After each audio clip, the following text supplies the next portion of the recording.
So now we know how to output data. In modern web applications, that's only half of what you do though. You also need to react to user input. You need to react to events. You want to make dynamic pages.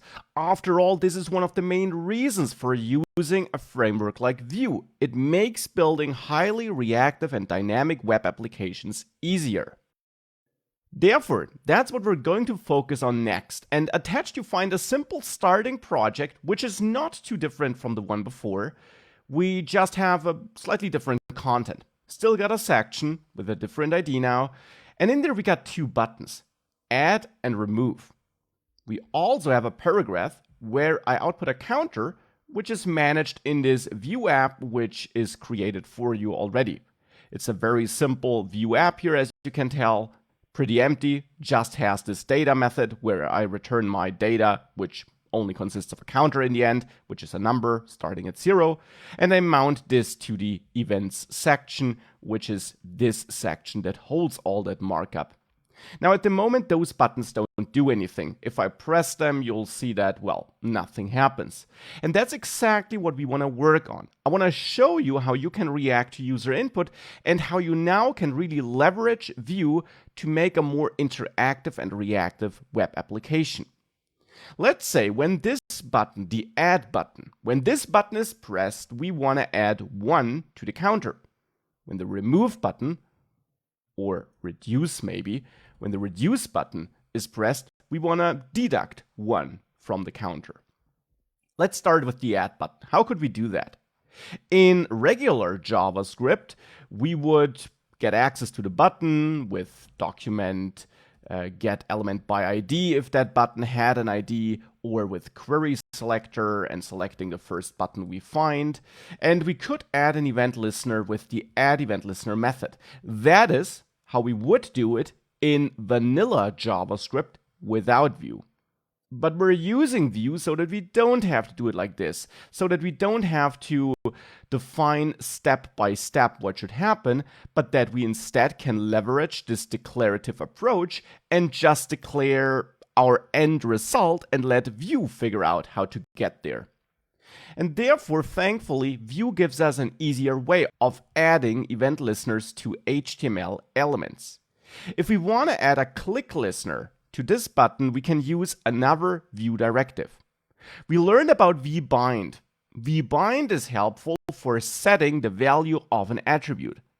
Now for adding event listeners, we have another directive, and that's the von directive, because we want to react on a certain event.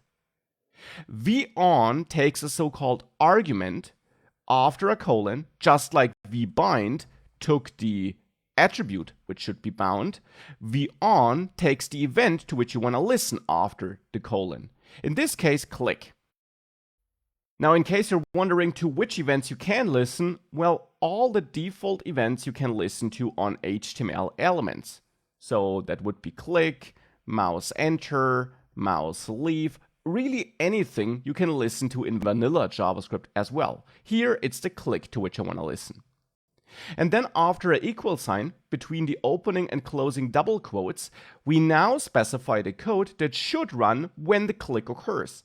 And that could be counter ++, which is the shortest form of writing in JavaScript that we want to add 1 to the counter. And that's just JavaScript code, nothing Vue specific. As with vbind and the double curly braces, you can have simple JavaScript expressions right here in your HTML code in the parts that are managed by Vue, like here with von.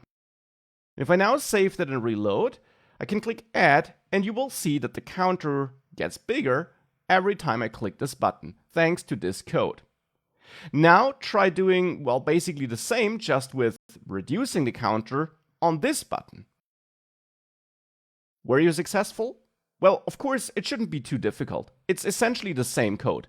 We want to react to a click event with von click, and then here we just have counter minus minus, or the longer form would also work, of course. It's totally up to you what you write there. With that, you can also reduce the counter. So now we can add and reduce. And that's pretty nice. And this is how we can listen to user events in Vue. And here's one super important thing which is easy to overlook, which shows us why we use Vue and how powerful Vue is. You might notice that we don't have much code here. Some HTML code and definitely not a lot of JavaScript code. I mean, this here is all the JavaScript code we wrote. Yet we have 2 event listeners and a counter that changes, and most importantly, and easy to overlook, we got a counter that's being output here where the page the user sees changes every time the counter changes. This -6 here changes to a -5 if I click the button. And that's not something which would normally happen in a web page. You would need to write JavaScript code that adds event listeners, changes the counter, and then when the counter changes, reaches out to that paragraph to change the value that's showing up there. And that's exactly what Vue does behind the scenes for you. That is the core asset of frameworks like Vue. You just declare where you want to have event listeners and where you want to output values and which values Vue should be aware of. And Vue does all the rest of adding and managing those listeners, updating the counter behind the scenes, and most importantly, detecting when the counter changes and updating the parts of the real rendered page where updating is needed when that counter changes. This is what Vue does behind the scenes. This is a core feature of Vue, this built-in reactivity.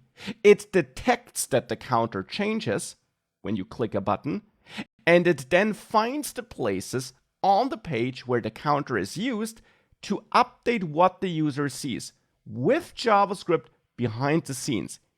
I'm really emphasizing this because it's so important to understand what Vue does here and hopefully why that's pretty amazing and makes our life as a developer much, much easier.